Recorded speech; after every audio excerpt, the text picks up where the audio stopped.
Shalom, queridos, graça e paz, glória a Deus. Olha aí, nesse dia 28 de janeiro, iniciando mais uma semana de leitura e de estudos da Palavra de Deus.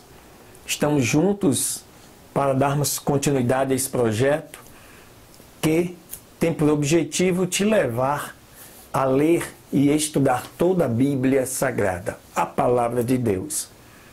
E esse canal, ele foi criado com esse propósito inicial. Estamos com novos projetos aí para poder divulgar, mas vamos caminhar nesse momento para a conclusão desses estudos e destas leituras, né? Então, como você já sabe, se você ainda não se inscreveu, está passando por aqui, por esse canal, se inscreva aí, por favor, dê um like, marque aí o sininho que você vai ser notificado. Todos os dias, você já sabe, nós temos e publicamos 3 novas leituras, novos estudos, para que você, sempre nós fazemos isso pela madrugada, para que no dia seguinte você já tenha, né, a leitura e o estudo daquele dia. E assim você comece o seu dia de maneira poderosa e maravilhosa para a glória do nome do Senhor. Amém, queridos? Não sai daí não, fica ligado, porque hoje tem bênção para você.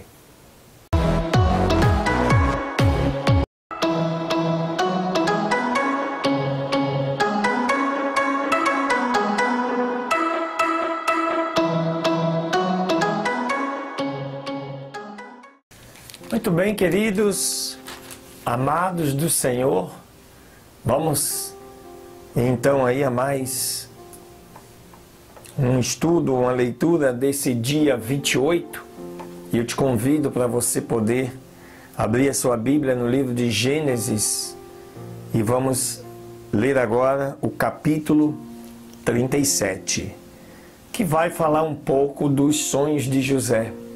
Cuidado que se deve ter com certos sonhos. E habitou Jacó na terra onde peregrinou o seu pai, na terra de Canaã. Estas foram as gerações de Jacó. José, sendo da idade de 17 anos, apacentava as ovelhas com seus irmãos. E o jovem estava com os filhos de Bila e com os filhos de Zilpa, mulheres de seu pai, e José informava a seu pai a má conduta deles, dos seus irmãos. Israel amava José mais do que a todos os seus filhos, porque o tinha tido em sua velhice. E lhe fez uma túnica de diversas cores.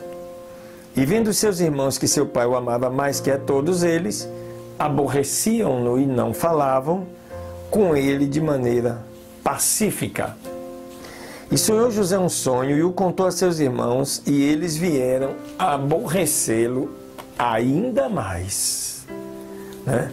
Observe que José já era tratado de maneira diferente, o que causava um certo ciúme junto aos seus irmãos.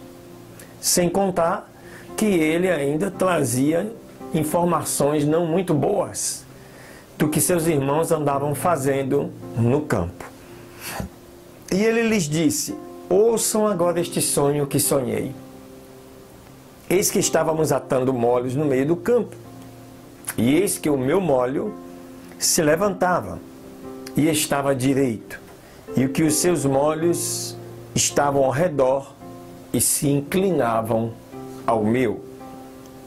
E lhe responderam então seus irmãos: deverás? Deverás tu reinar sobre nós? Ou deves tu ter domínio sobre nós? E lhe aborreceram ainda mais por causa dos seus sonhos e das suas palavras, né? Então eles ficaram ainda mais chateados. Sonhou José ainda outro sonho, olha só, e o contou a seus irmãos, dizendo: olha, eis que sonhei ainda outro sonho, e eis que o sol e a lua e 11 estrelas se inclinavam para mim. porque até então Benjamim não havia nascido. E quando contou a seu pai e a seus irmãos, o seu pai lhe repreendeu, dizendo: que sonho é esse que sonhaste? Teremos porventura que vir eu e a tua mãe e os teus irmãos a nos inclinar perante ti em terra? Seus irmãos, pois assim muito o invejavam. Mas seu pai, porém, guardava estas coisas em seu coração. E foram seus irmãos então apacentar as ovelhas de seu pai lá em Siquém. Siquém, se lembra, aquela mesma terra aonde os irmãos da filha de Jacó, Tímna, foram e matou ali toda a população masculina daquela cidade pelo fato da sua irmã ter sido desonrada. Olha o que ele diz. Isso, de onde eles estavam para Siquém, era uma distância aproximada de uns 70, 80 quilômetros. E disse Israel, no caso Jacó, a José: teus irmãos apacentam as ovelhas em Siquém. Vem, pois, e enviar-te a eles. E ele respondeu: eis-me aqui. E ele lhe disse: vê agora, olha como estão os teus irmãos e como está o rebanho, e me traga uma resposta. E o enviou do vale de Hebrom, e assim ele foi a Siquém. E achou um homem, andando ele perdido pelo campo, e lhe perguntou aquele homem, dizendo: o que procuras? E ele respondeu: procuro os meus irmãos, rogo-te que me mostres onde eles apacentam. E aquele homem respondeu: já se foram daqui, eu os ouvi dizer: vamos a Dotã. Dotã já era uma outra cidade, numa outra direção, pelos dados históricos, algo em torno de 20 quilômetros, já ao norte da cidade de Siquém. Então José seguiu atrás de seus irmãos e os achou lá em Dotã. E quando eles o viram de longe, antes que se aproximasse, tramaram contra ele para o matarem. E disseram um ao outro: eis que lá vem o grande sonhador. Agora, pois, venham e matemo-lo e o lançaremos em uma destas cisternas, e diremos: alguma fera o devorou, e veremos o que será dos seus sonhos. Aleluia. E Rúben, ouvindo isto, livrou das suas mãos e disse: não o matemos. E lhes disse ainda Rúben: não derrameis sangue, jogai-o nesta cisterna que está no deserto, e não ponhais as mãos nele. Disse isto para poder libertá-lo das suas mãos e fazê-lo voltar para o seu pai. Aconteceu que quando chegou José a seus irmãos, eles fizeram José despir sua túnica, a túnica de várias cores que tinham sobre si, e tomaram-no e o jogaram no poço. Mas o poço estava vazio e não havia água nele. E se assentaram a comer pão. E levantando os olhos, olharam, e eis que uma companhia de ismaelitas, olha só, descendentes de Ismael, irmão de Isaque, filho da serva de Sara, Agar. Eram descendentes desta linhagem, que vinham de Gileade, e os seus camelos traziam aromas, bálsamo e mirra, e iam levar ao Egito. Então Judá disse a seus irmãos: que proveito haverá que matemos a nosso irmão e ocultemos o seu sangue? Vinde e o venderemos a estes ismaelitas, e não seja a nossa mão sobre ele, porque é nosso irmão, nossa carne. E assim seus irmãos concordaram. E quando passavam os midianitas mercadores, alçaram a José e o tiraram da cisterna, lhe trazendo para cima.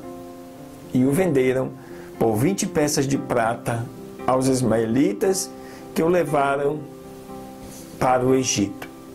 E Rúben, voltando à cisterna e não achando José dentro da cova, rasgou as suas vestes e voltou a seus irmãos e disse: o moço não está. E eu aonde irei? Então tomaram a túnica de José e degolaram um cabrito e tingiram a roupa com sangue. Enviaram a túnica de várias cores, trazendo para seu pai, disseram: achamos esta túnica. Reconhece agora se esta é ou não a túnica de teu filho? E ele a conheceu e disse: é a túnica de meu filho. Alguma fera o devorou, José certamente foi despedaçado. Então Jacó rasgou as suas vestes, pôs saco sobre os seus lombos e se enlutou por seu filho muitos dias. E se levantaram todos os seus filhos e todas as suas filhas para consolá-lo. Mas ele recusou a ser consolado e disse: descerei à sepultura, guardando luto por meu filho. E assim seu pai chorou por ele. E os midianitas o venderam ao Egito, a Potifar, eunuco de Faraó, capitão da guarda. Aleluia! Então aqui, queridos, vocês percebem um pouco da trajetória de José, um garoto, um jovem de 17 anos, sonhador, mas que, por uma trama dos seus irmãos, foi vendido como escravo para o Egito. O resto dessa história nós veremos nos capítulos seguintes. Aleluia! Não terminou não, ainda tem um salmo para abençoar a sua vida neste dia.